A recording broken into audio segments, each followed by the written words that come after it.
Coach ini kan juga dikenal sebagai pelatih yang bertangan dingin begitu ya, saya katakan seperti itu.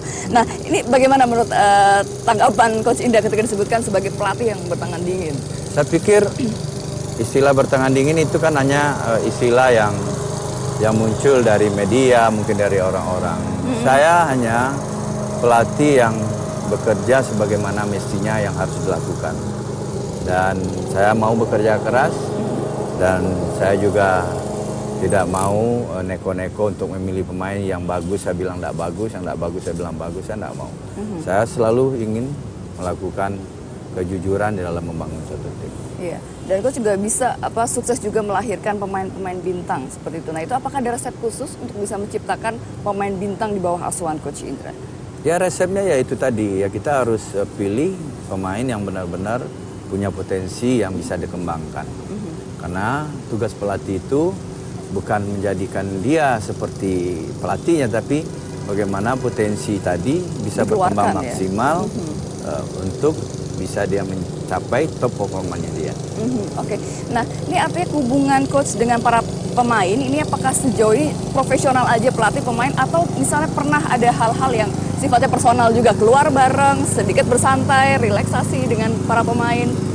Iya, pelatih itu banyak peran. Ya, ada peran dia sebagai pelatih, ada peran dia sebagai bapak, ada peran dia kadang-kadang sebagai temannya dia. Jadi hal-hal begitu yang harus saya pilah-pilah. Dan mereka dari awal mulai saya rekrut, aturan-aturan, regulasi yang harus dia kerjakan, terus bagaimana karakter saya, bagaimana karakter anak-anak saya juga harus tahu. Apa yang mereka harus lakukan dan semua harus saling paham.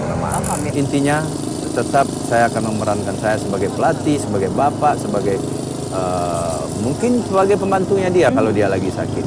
Dan hubungan itu yang harus saya jaga harmonis. Ya, karena tanpa dia merasa ada keterikatan antara pelatih dan pemain, saya pikir sulit ya menyatukan pemain tersebut. Supaya bisa kompak ya. Oke, Coach, kalau misalnya kan tadi kan Coach juga sukses menciptakan pemain-pemain bintang. Nah, bagaimana kalau misalnya mereka diambil oleh tim luar, klub luar gitu? Apakah mereka juga pernah misalnya berkonsultasi dulu dengan Coach atau seperti apa?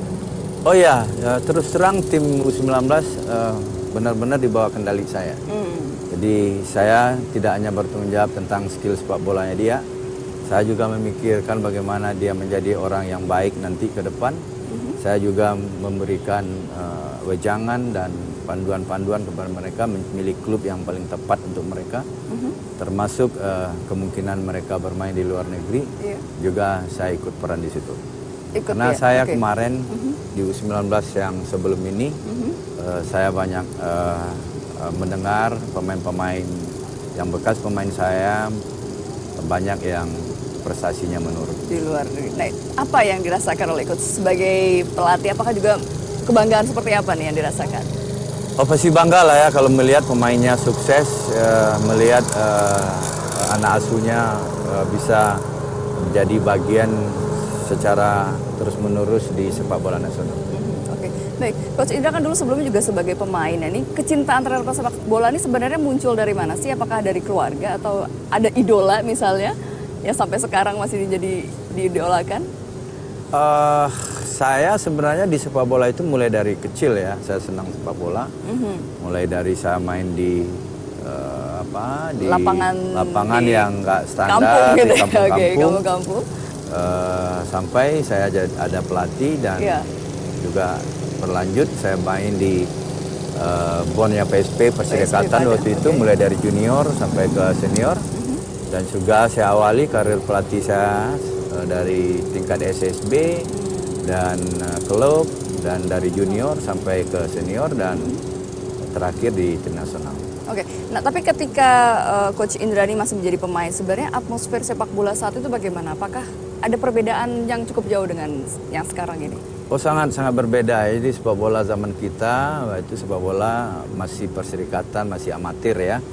Alhamdulillah saya juga bersyukur sepak bola makin lama makin bagus. Sepak bola pelan-pelan sudah dikelola sebagai industri dan saya melihat juga kesejahteraan para pemain, ya, para pelatih pelan-pelan juga sudah mulai meningkat.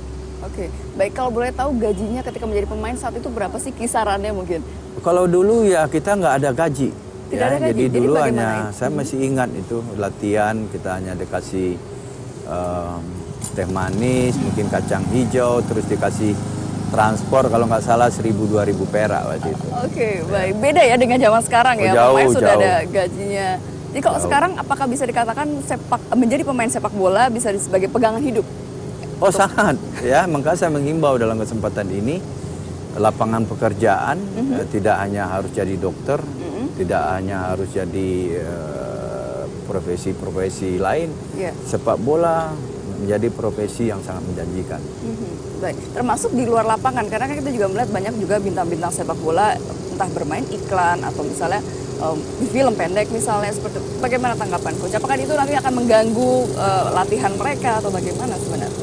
Ya, efek dari mereka main di sepak bola kemungkinan dia populer, dia punya fans, dan dimanfaatkan oleh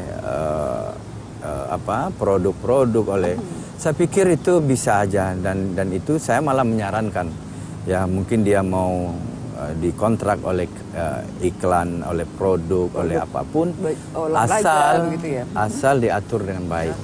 Dan saat latihan ya kita harus fokus di latihan.